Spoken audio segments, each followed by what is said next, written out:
PD Army, it's time for a little story. But first, it's time for a little drive. Listen, I'm addicted to a kind of living, type of living where there isn't any limits. Yeah, we really living out of dreams. Got the whole mansion, we the only tenants. Yeah, I'm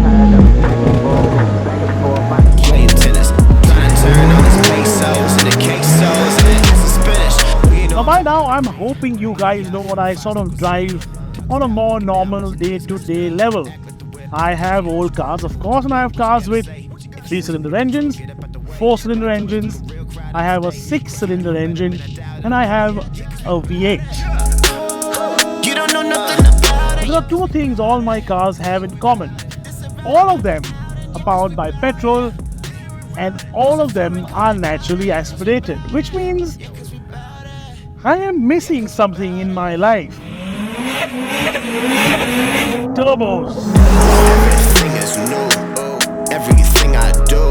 How can anyone say no to a week of this?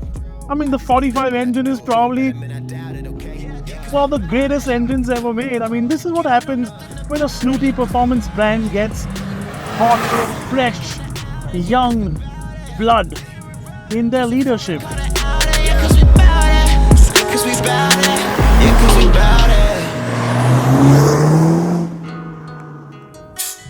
Now, I still remember, I was much younger. I was watching Jeremy Clarkson review a Lancer Evo 8 on Top Gear many years ago. And he put it up against a Lamborghini Murcielago. It was a very famous video. 2-liter, 400 horsepower Evo. And I sat there thinking to myself, when will we get to experience these turbocharged greatnesses? And then, about 9 years ago, almost to the day, I did. Because that's the first time I drove a 45 AMG. It ain't nothing new. It ain't make the news. Run it back. It was incredible, like nothing I have ever driven. Peaky, alive, boost happy. And of course, it was in the CLA 45. What a pretty car. His teammates ain't giving them no love. My team trying to win. You know, let me actually pull over for a bit and read out a snippet from that review because I have it pulled out. You gon' lose to me. It's new to you, not new to me. I put in work. Loyalists will snigger and moan about how the CLA 45 is not conventional. And they're probably correct. The CLA is nowhere near as loud and dramatic as the likes of a V8 C63, but that's a good thing because 360 horsepower comes at 6,000 RPM. It is no slouch. And with 0 to 100 coming up in a blistering 4.2 seconds, one has to truly appreciate the work AMG has put into it. And what was then the most powerful 4-cylinder turbocharged production engine in the world. Hey, I'm coming for the top, hey. Funnily though, I put a V-Box on that car to test how quick it actually was. And it's the only car that I've ever tested in my whole motoring journalism career which was faster than the manufacturer claims. And the road was wet. It was instant love, and although I never drove a 45 car for years to come, all that love and joy came back when I drove the A45. Took the throne, you can't have it again. Run the number like we calculated. First I drove it at Nat Trip where I maxed it out, 280 or something. Then I drove it at our drags, and I know that video is long pending. I promise it'll come out very soon. And then we drove it at the BIC where I made a touching tribute to the A45 and a tribute to all cars ever. Fortified like a fortress. And now this is the slight update. This is the midlife facelift. And I'm back behind the wheel and all I can think of is You get no piece of the pie, ay. Forget the fork and the knife, ay. I really want one. I said run the number like we calculated. We at the top, high speed elevator. We can't. Now, I'm not going to tell you how quick this is or how well this handles, because that is a bit of a given, isn't it? I could tell you that this is now 421 horsepower as compared to the 360 the 45 used to be nearly a decade ago. Did they add that one last horsepower for effect, so it wouldn't be 420 horsepower?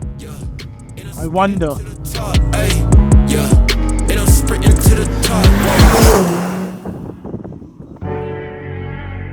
Now, I could also tell you that it does 0 to 100 in 3.9 seconds, or at least that's what Mercedes-AMG claims. But I can bet anything it's faster. Anything. 100%. Oh, and it looks slightly better than the pre-facelift version, I think. Just a little more sharper, a little more chiseled, a little more aggressive.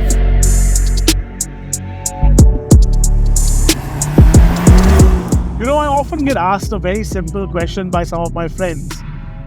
What's the best car to buy under a crore?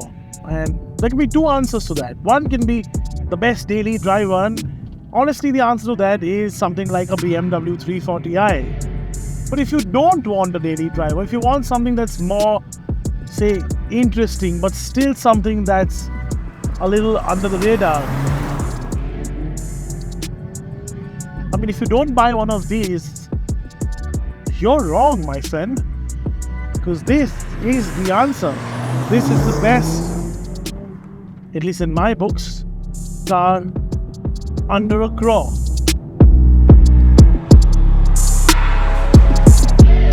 But enough of that. As I said right in the start, it's story time. So here it goes.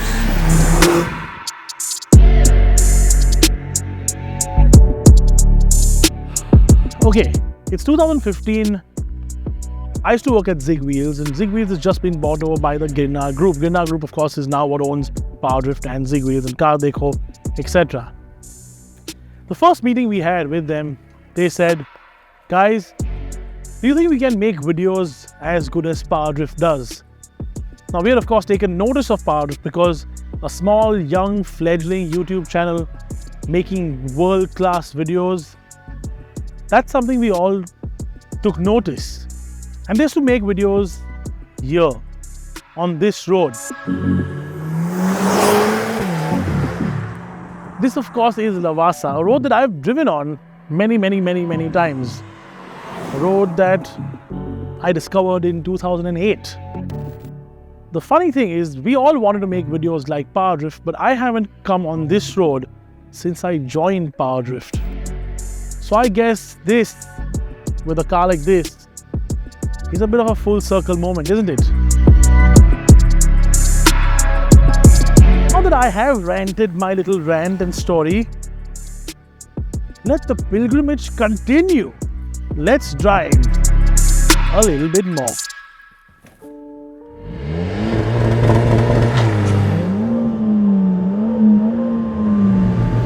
Walk in like a big shot. Big shot. Big shot. Big shot. Walk in on big shot. Big shot. Yeah. Big shot. Big shot. Get a kid walk in on big shot. Came in with the crew, walked in with the team for the bag. I'm in love for the guap. I'm a fiend, got the juice in the blood, got the drip in the jeans on grind for the win. Can't get in between, no. Don't try me.